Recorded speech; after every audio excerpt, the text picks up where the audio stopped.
todo.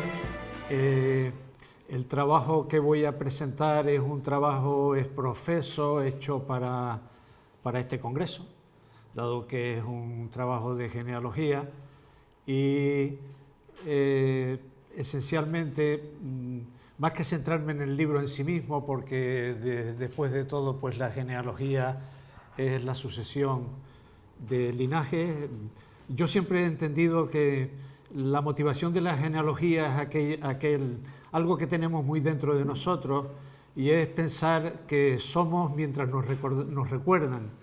Y lo mismo le sucede a nuestros ancestros, es decir, los ancestros nos inculcan, ya nuestras abuelas cuando dicen, pórtate bien porque cuando yo me muera te estaré mirando desde el cielo, y estas cosas de una forma o de otra pues se quedan grabadas y hace que nosotros pues tengamos ese interés por quién ha sido antes que nosotros.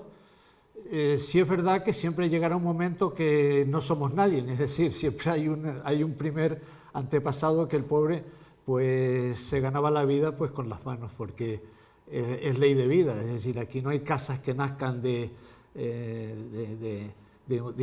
ungidos, sino hasta los propios reyes nacen de la tierra, es decir, es como se forma la configuración humana, como se forma la tribu.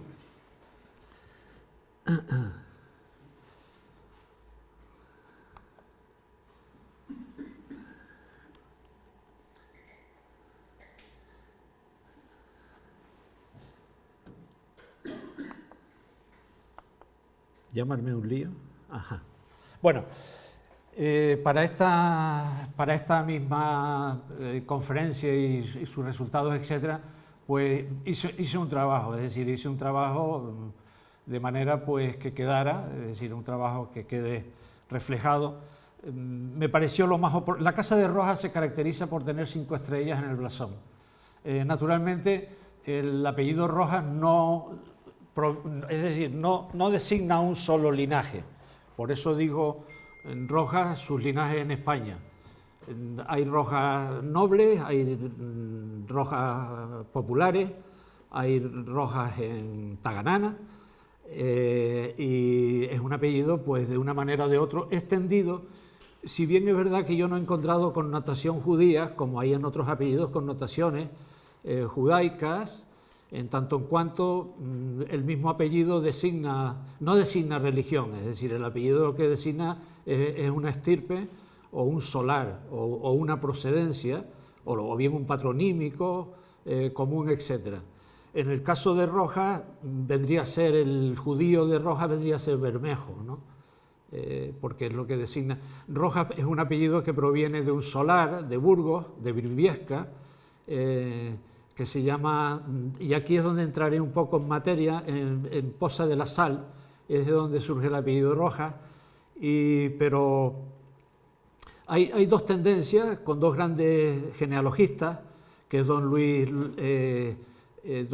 Luis Salazar de Castro y por otro lado Alonso López de Haro, que los dos pues no es que entren en polémica, sino que paradójicamente don Luis Salazar de Castro, que se le supone más rigor, los enlaza con los señores de Vizcaya, es decir, con los López de Haro. Y sin embargo, el otro genealogista pues le da un origen más humilde. Lo que estoy comentando ya pues lo digo aquí, lo traigo. ¿Por qué he elegido la Casa de Rojas para hablar en este congreso?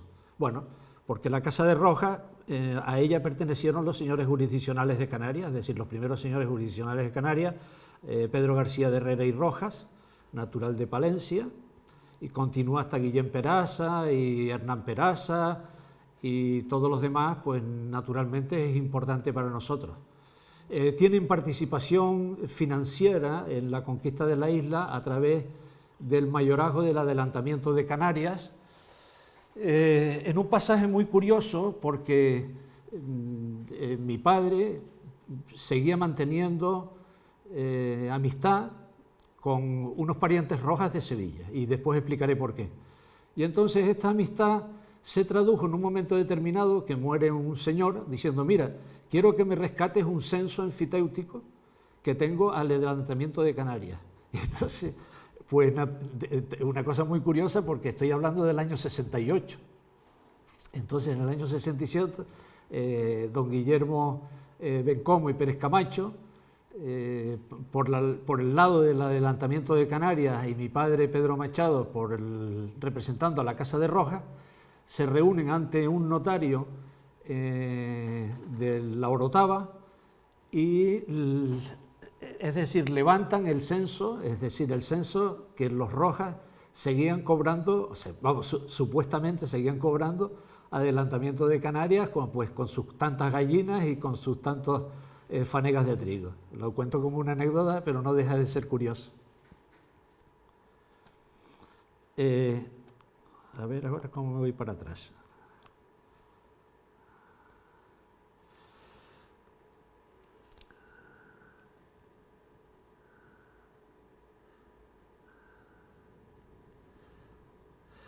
Esta señora que ven aquí es mi bisabuela, Dolores de Rojas y Aguilar.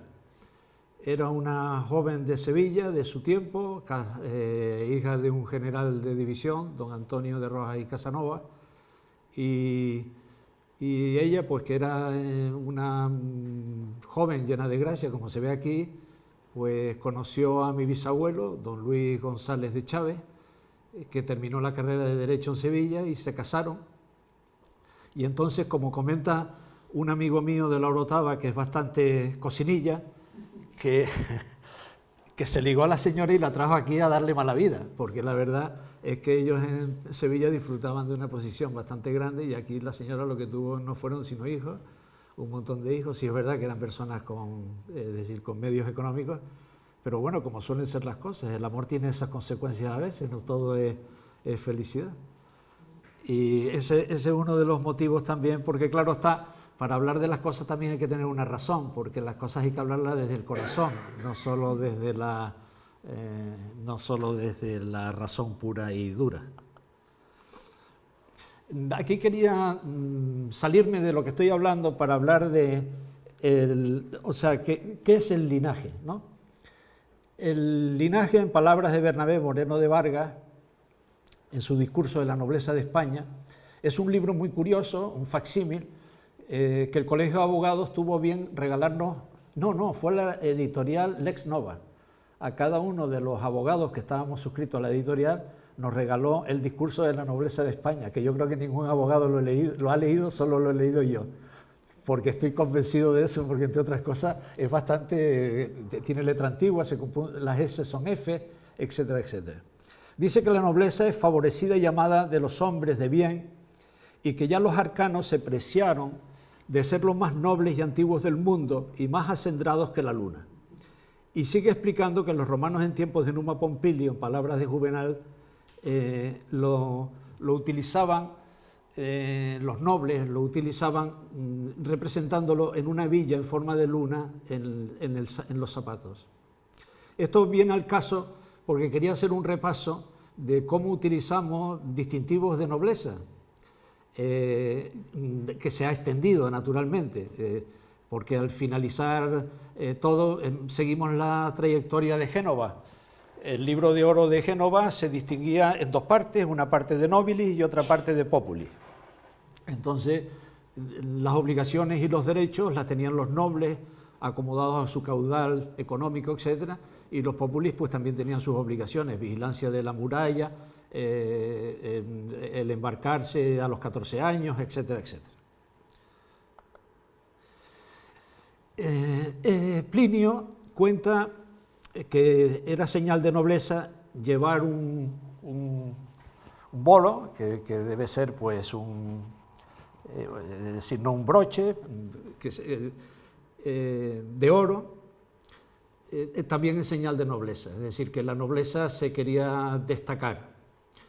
Cosa que no deja de ser curioso, porque naturalmente Roma, que vamos a ver que tenía sus cargos republicanos, es decir, los pretores e incluso sus cargos electos anuales y todo lo demás, es curioso cómo ellos separaran o distinguieran a determinadas personas. No sé si sería de usar todos los días por la calle, por lo que todos conocemos de ir muy enjollados, o simplemente lo hacían pues cuando tenían alguna representación, vamos, tenían que ir al Senado, tenían que ir a alguna cosa porque ellos utilizaran pues el símbolo del animal o vamos, que cada uno lo tenía pues como amuleto en cierta medida, ¿no? Como distinción. Los atenienses utilizaban la cigarra, porque los atenienses decían los griegos, que la cigarra es de donde nace. Y entonces para ellos era una señal de distinción ser ateniense. Y por lo tanto, pues es lo que ellos utilizaban. Nosotros en España seguimos utilizando los anillos blasonados en señal de hidalguía y las espuelas en los trajes de gala de las órdenes de caballería de Santiago Alcántara. Más de una boda he ido yo donde el padrino pues iba súper engalanado, que parecía un pavo con sus plumas en el casco y sus espuelas haciendo estragos en el piso de la iglesia.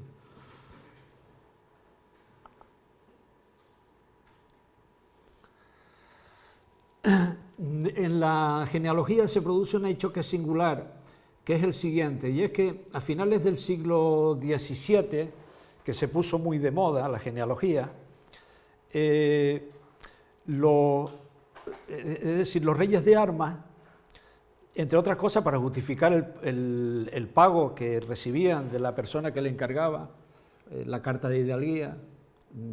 Vamos a ver, la hidalguía en España se obtiene por testimonio, es decir, se iba a un escribano público y decía, mire, tengo 10 testigos que dicen que somos de tal sitio y que nuestra familia es conocida allí, etc. Y entonces, pues, se hacía una certificación. Esa certificación, cuando se presentaba, se aceptaba o no. Hay casos en La Laguna de los hermanos Llarena, a Hernán Llarena se la aceptan y el hermano no. Lo mismo pasa con Pontes. Hay unos Pontes que le aceptan la hidalguía y hay otros Pontes, los Pontes Vergara, que no le aceptan la hidalguía, con lo cual se cogen un rebote que hacen hasta convenios con John Hawking para prestarle un piloto y atravesar el Atlántico y atacarla. Bueno, atacar no, porque realmente Hawking lo que hacía era corsos, ¿no? Entonces, pues cargaba ese piloto de la Casa de Ponte, pues lo conducía a Guinea, etcétera, etcétera. Es decir, que esto que nos parece, bueno, que no tiene importancia, para nosotros no tiene esa importancia, para ellos era una cuestión de tanta trascendencia como la que estoy hablando, ¿no? Claro está, esto se presta a lo siguiente, no solo a crearse una falsa hidalguía, diciendo pues que la familia desciende pues de una hija de don Pelayo o del rey Arturo, cuando la saga artúrica es una saga que pertenece a Borgoña, de Chrétien de Troyes. Felipe el Bueno le encarga que haga para enseñanza de los caballeros los libros de caballería, ¿no? Es un encargo del duque, porque el duque está convencido que hay que evitar la guerra y los duelos, y que la nobleza se ha de comportar dentro de lo que pueden ser fórmulas de palacio, que es donde nace la etiqueta de Borgoña, que sigue pues en la forma de colocar los cubiertos, en la forma de servir los platos, de los entremeses, de los acompañamientos, de la forma de vestir, de cómo se ha de ir a las ceremonias, vamos, todo lo que se conoce como etiqueta de Borgoña. Remontándonos todavía más atrás, donde aparece por primera vez recogido la diferenciación entre nobles y plebeyos, es en el código de Hammurabi. Entonces Hammurabi, con una fecha muy curiosa, porque en 1776 a.C., él establece que en sus dominios, que son dominios plurinacionales, vamos, la palabra nacional ni por supuesto existía entonces, pero sí es verdad que son dominios pluriétnicos, pluridiomáticos, porque, es decir, comprende desde la frontera de la India pues hasta Siria, la actual Turquía, etcétera, frontera con Egipto. Entonces, él lo que habla es de la creación de un mito de carácter universal. Es decir, porque él es un buen gobernante, establece un código para que sus súbditos sepan que hay un orden, y que ese orden ha de ser cumplido. Eso es un modelo universal que se repite como si fuera un mecanismo. No sé si me expreso con claridad, pero cuando hablo de que un mecanismo es que cada cosa esté donde tiene que estar, según lo que se podría llamar el buen orden de gobierno, es decir, que un conde no puede estar delante de un marqués, sino que las cosas son como la ley dice. Y entonces es Hammurabi el primero que habla de lo que habla de superiores, plebeyos y esclavos. De manera que el código, cuando habla de multas que hay que pagar por ofensas, por daños, por tal, las cuantías económicas en ciclos, porque la moneda de Hammurabi es el ciclo, lo establece en cuantías. O sea, si se ofende un noble porque es una persona que está en su séquito, pues tienen que pagar más multa, y si es pues un esclavo, pues menos multa. Cuando hablaba del modelo o del edificio, de la estructura o del mecanismo, me remonto de 1776 a.C. a 1776 después de Cristo, donde surge en Filadelfia la redacción de la primera constitución escrita de los tiempos modernos, que es la Constitución americana. Entonces, los padres de la nación americana y de la democracia proclaman que sostenemos como evidentes por sí mismas dichas verdades, o sea que no son verdades creadas, volvemos otra vez al mecanismo y al buen gobierno, verdades evidentes, que todos los hombres son creados iguales, que son dotados por su creador de ciertos derechos inalienables, que entre estos está la vida, la libertad y la búsqueda de la felicidad. Bonito, precioso, pero es que estos señores tenían esclavos en sus plantaciones. Todos los hombres nacen iguales, sí, pero mis esclavos no. Es decir, volvemos a lo mismo, es decir, por eso hablaba antes del mecanismo, porque el mecanismo lo vemos todos los días en la política que tenemos.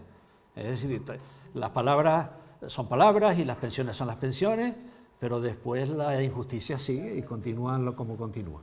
Entonces, vemos lo que es la importancia del mecanismo, porque al gobernante le da un escudo diciendo yo, es el que yo legislo, punto.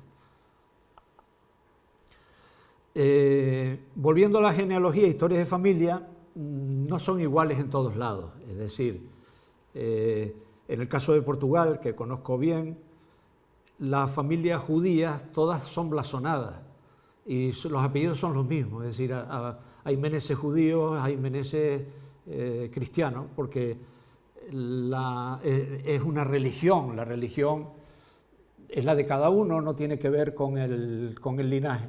Lo que pasa que lo que los separa es el timbre, es decir, si es un Chávez cuyo apellido son 5 llaves, el judío, el timbre son 2 llaves cruzadas encima, y el cristiano es un yelmo pues con sus plumas, y así sucesivamente.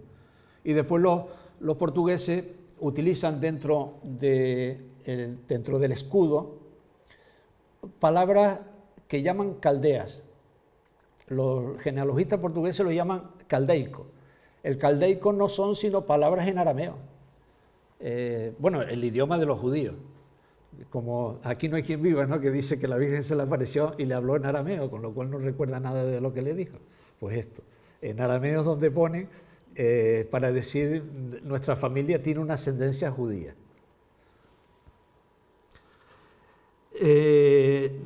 Nosotros, claro está, tenemos la paradoja de existir plebeyos ricos e hidalgos pobres.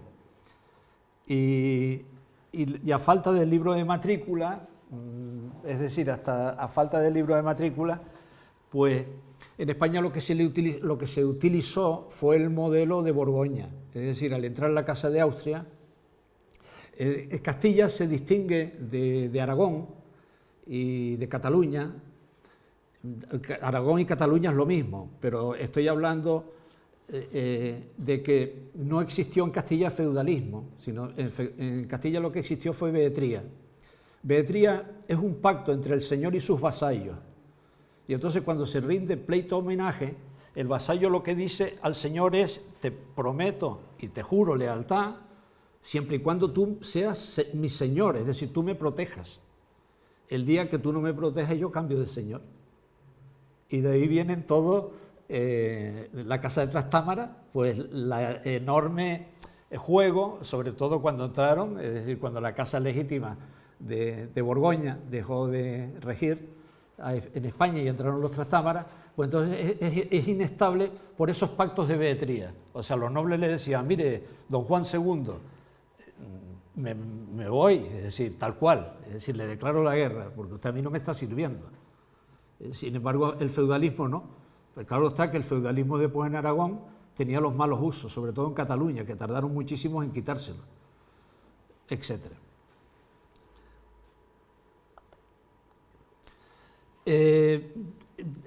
Siempre, es decir, siempre se mantuvo que la nobleza se adquiría por las letras o por las armas, y ya digo, pues lo de la casa de Borgoña lo estableció pues a través de lo que siempre hemos entendido, es decir, nosotros nos entran las cosas pues por los ojos, por la vista. Una imagen vale más 1000 palabras. La gente prefiere ver la televisión que leer un libro. Y entonces, bueno, pues estaba la Orden del Toisón de Oro. Al reunir, eran 33 caballeros, la Orden del Toisón de Oro, cuando moría uno, pues le cambiaban el blasón, es decir, el blasón de la silla de detrás, pues lo cambiaban y le ponían al siguiente, pues le ponían el que le correspondía, etcétera, etcétera. Juzgaban a los caballeros. Hay un juicio en la Orden del Toisón de Oro donde una señora se queja de que su marido no cumple con ella. Y entonces, pues claro, pues entonces el interesado lo obligaban a salir para discutir entre los demás, que estarían muertos de risa, y para discutir pues con qué lo penalizaban, ¿no? Le decía: o cumples con tu señora o te mandamos a Tierra Santa, ¿no? Y entonces cosas de estas, ¿no? Que, bueno, pero son formas de regularse las cosas. Ya lo de la casa de Rojas me adelanté y ya se los comenté. El primero, que es don Salazar de Castro, que ustedes saben que está el Instituto de Salazar de Castro en Madrid, la revista Hidalguía, es un enorme, vamos a decir, es un genealogista, un enorme prestigio. Lleva a los Rojas a 1093 y los emparenta con los señores de Vizcaya. Y entonces, pues nada, lo que ya les he dicho, los dos coinciden en Bureba, Briviesca. Sí es verdad que hay una connotación histórica. Una cosa que es muy importante en la genealogía y sobre todo en casas de esta naturaleza es conectarlos con la historia real. Es decir, sirvió a Alfonso VIII, bien. Pedro I lo mató en presencia, es decir, mató a Garcilaso de la Vega en presencia de Rojas. Bueno, consta, ¿no? Entonces, la genealogía requiere es decir, como los trenes y los vagones, es decir, que uno con otro pegue, ¿no? Es decir, esto avanza porque esto pega. Pero esto de tener un señor y dice que nació en tal año, pero que vivió 30 años antes, pues aquello no va a ningún lado, cosa que sucede con mucha frecuencia. Sobre todo porque a la transcripción de libros antiguos, el uno nuestro, los antiguos lo escribían un 7. O sea, se hacen como lo cortan, con lo cual para nosotros se convierte en un 7. Y Alonso López de Haro lo hace poblador de Poza de la Sal en Burgos, o sea, de un origen mucho más humilde. Y entonces su hijo Sancho López de Rojas es el primer señor de Rojas. Son parientes de los Garcilazos de la Vega. Y después, esta casa es donde vivía la señora que les enseñé al principio, que es donde yo jugaba de pequeño, que es una hacienda en la Orotava que se llama La Vizcaína Grande, que está relacionado con la casa de Nava, porque es una dote de doña Juana de Llanena Westerling cuando se casó con don Tomás de Nava, con 16 años. Y entonces esta casa, pues, es la casa donde esta señora crió a sus 12 hijos, ¿no? Y la quería sacar, pues, en memoria de esta familia, y esta es la señora ya mayor. Y con esto termina mi conferencia.